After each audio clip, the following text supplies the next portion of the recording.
Hi అండి అందరికీ. Welcome back to my YouTube channel. ఈరోజు సంక్రాంతి స్పెషల్ నువ్వుల లడ్డు తయారీ ఎలా చేసుకుందామో చూద్దాం రండి. ఫస్ట్ ముందుగా మనం నువ్వులని అన్నీ ఏం లేకుండా చూసుకొని ఇలా వాష్ చేసుకొని ఒక క్లాత్లో వేసుకోవాలండి. కింద వాటర్ పోయే విధంగా జాలీలాగా ఏదైనా బౌల్ ఉండే విధంగా చూసుకోండి. అలా వాటర్ అన్నీ పీల్చుకున్నాక వాటర్ అన్నీ వెళ్ళిపోయాక మనం ఇట్లా ఒక ప్యాన్ కానీ కడాయి కానీ పెట్టేసి ఇలా మనం నువ్వులను వేయించుకోవాలి. పచ్చిగా ఉన్నప్పుడే కొంచెం బాగా వస్తుందండి, చాలా బాగా వేగుతాయి నువ్వులు వేగుతూనే ఆ లడ్డు అనేది బాగుంటుంది, లేకుంటే బాగుండదు. ఇలా నువ్వులను చిన్నగా పెట్టేసుకొని సిమ్లో పెట్టేసుకొని మనం నువ్వులను వేయించుకోవాలి. మళ్ళీ ఎక్కువ హైలో పెట్టేసుకుంటే మనకు ఆ నువ్వులు అనేటివి మాడిపోతూ ఉంటాయి. కాబట్టి మనం ఇలా నార్మల్ సిమ్లో పెట్టేసుకొని ఇలా వేయించుకొని ఇలా పక్కకు ఇలా చాటలో కానీ ఏదైనా క్లాత్ పెట్టేసి కింద ఏదైనా క్లాత్ వేసేసి ఆ క్లాత్లో కూడా వేసేసుకోవచ్చు. ఇలా వేసేసుకున్నాను నేను. తర్వాత మనం బెల్లం పాకం కావాలండి దీనికోసం. కాబట్టి నేనేం చేశానంటే ఫస్ట్ కొన్ని వాటర్ తీసుకొని బెల్లం అంతా కరిగిచ్చేసాను. అలా కరిగిచ్చేసుకోండి, అందులో ఏం చెత్త లేకుండా చూసుకోండి. కాబట్టి అందులో ఫస్ట్ తురుముకున్న బెల్లం తీసుకున్నాను.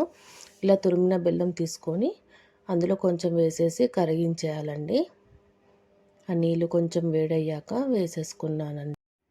ఆ బెల్లం అంతా కరగాలండి. ఆ కరిగేదాకా మంచిగా సిమ్లో పెట్టేసుకొని అదంతా కరిగించేసుకోవాలి. కొంచెం అది మెల్ట్ అయ్యేదాకానే ఉండాలి. ఎక్కువగా మెల్ట్ చేయకూడదు, నార్మల్ అలా మెల్ట్ చేసేసుకోవాలి. సిమ్లోనే పెట్టాలండి, లేకపోతే మాడిపోయినట్టు అవుతుంది, బెల్లం రుచి అనేది పోతుందండి. కాబట్టి నార్మల్ సిమ్లోనే పెట్టేసుకొని కొంచెం వెయిట్ చేసి అది కరిగాక ఒక జాలిలోకి ఒక బౌల్లోకి తీసుకోండి. అలా తీసుకుంటే చెత్త ఏమైనా ఉంటే వెళ్ళిపోతుంది. అలా చెత్త ఏదైనా వెళ్ళిపోయాక కొంచెం నీట్గా స్మూత్గా ఉంటుంది బెల్లం అనేసి అలా తీసేసుకోవాలి బెల్లము. అలా జాలితో వడగట్టుకున్నాక మళ్ళీ దాన్ని హీట్ చేసుకోవాలి. పాకం వచ్చే వరకు దాన్ని ఉంచుకోవాలన్నమాట. పాకం వచ్చేదాకా దాన్ని వెయిట్ చేయాలండి. దానికి పాకం రావడానికి మనం ఒక గిన్నెలో వాటర్ పోసుకొని రెడీగా పెట్టుకోవాలి. అలా రెడీగా పెట్టేసుకొని ఇలా తిప్పుతూనే ఉండాలండి, లేకుంటే అది బెల్లం అనేది మాడిపోతూ ఉంటుంది. కాబట్టి తిప్పుతూనే ఉండాలి. మధ్య మధ్యలో ఒక గిన్నెలో వాటర్ పోసేసుకొని మధ్యలో దాన్ని చెక్ చేసుకుంటూ ఉండాలి, పాకం వచ్చిందో లేదో అనేసి. మరీ తీగ పాకం రావద్దు, గట్టి పాకం కూడా రావద్దండి, మీడియం ఉండాలి. జస్ట్ దాని ముద్ద వచ్చినాక కొంచెం గట్టిగా ఉందా లేదా చూసుకోవాలి అంతే. ఎక్కువ మెత్తగా ఉంటే కూడా మళ్ళీ లడ్డు అనేది మెత్తగా అయిపోయి పాడైపోతుంది. అలా గట్టిగా కూడా ఉండకూడదు, తింటూ ఉంటే గట్టిగా వస్తుంది. కాబట్టి మనం నార్మల్గా ఉన్నప్పుడే తీసేసుకోవాలి. అలా కొంచెం మెత్తగా ఉందనేసి కొద్దిసేపు ఉంచేసి మళ్ళీ తీసేసుకున్నాను. ఇలా నువ్వులు పోస్తూ కలుపుతూ ఉండాలి. ఫాస్ట్ కలిపేసేయాలండి. ఇలా కలిపేస్తూ మనము ముద్దలు కట్టేసుకోవాలి. ఫాస్ట్ కలిపేయాలి. మనం అందాదానే పోసుకోవాలండి. మనం పాకం చూసుకుంటూ బెల్లంకి సరిపోయిందో లేదో మనం చూసుకుంటూ పోసుకోవాలి. నువ్వులు ఎక్కువైతే బెల్లం ఎక్కువైనా పర్వాలేదు, కానీ నువ్వులు మాత్రం ఎక్కువ కావద్దండి. ఎక్కువ అవుతే దాని లడ్డు అనేది పగిలిపోతుంది, అంత లడ్డు రాదండి. ఇలా చేతికి ఆయిల్ పెట్టుకొని ఇలా వెంటనే వేడిగా ఉన్నప్పుడే మనం ఇలా తీసేసుకోవాలి. ముద్దలు తీసేసుకొని ఇలా రౌండ్గా అనేసుకోవాలి. ఇలా నార్మల్గా రౌండ్గా అంటే అది వెంటనే వచ్చేస్తుందండి. చేతికి ఆయిల్ అద్దుకుంటూ ఇలా ముద్దలు తీసేసుకోవాలి. ఫాస్ట్గా చేసేయాలండి. 5 మినిట్స్లో అయిపోతుందండి ఇది. అంత లేట్ ఏం అవ్వదు. మనం చేసేస్తే 10 మినిట్స్లో అయిపోతుంది అన్నీ రెడీ ఉంటే. ఇలా నేను ఇస్తున్నాను, మా అత్తయ్య అలా లడ్డూలు చేస్తూ పక్కకు పెట్టేస్తుంది. ఇక చాలా వేడిగా ఉంటుంది కదా, ఫాస్ట్గా చేస్తూ ఉంటామన్నమాట. కావాలంటే ఇలా మీకు తొందరగా రాకపోతే కొంచెం బెల్లం పాకం కొద్దిగా తీసుకొని కొంచెం నువ్వులు తీసుకొని కొంచెం కట్టుకోండి. కానీ ఇది వేడి మీద ఉన్నప్పుడు కడితేనే లడ్డు అనేది వస్తుంది, లేకుంటే రాదండి. చల్లగా అయితే అలాగే ఉండిపోతుంది. విడిగానే ఉంటుంది. అదే మనం వేడిగా ఉన్నప్పుడు కట్టేస్తేనే లడ్డు సైజు వచ్చేస్తుంది. అందుకే మేము ఫాస్ట్గా కట్టేస్తూ ఉంటాము. ఇలా అంతా తీసేసుకొని కట్టేసాము. పిల్లలు మాత్రం చాలా ఇష్టంగా తింటారు ఈ లడ్డుని. మా పిల్లలైతే వెంబడబడ్డారు ఇయ్యమని. మా పిల్లలకు కూడా చాలా ఇష్టము. ఇలా వెంటనే కట్టేస్తూ ఉంటామన్నమాట. ఆయిల్ అద్దుకుంటూ ఉండాలి. అప్పుడు లడ్డూలు అనేటివి కొంచెం షైనింగ్ కూడా ఉంటుంది.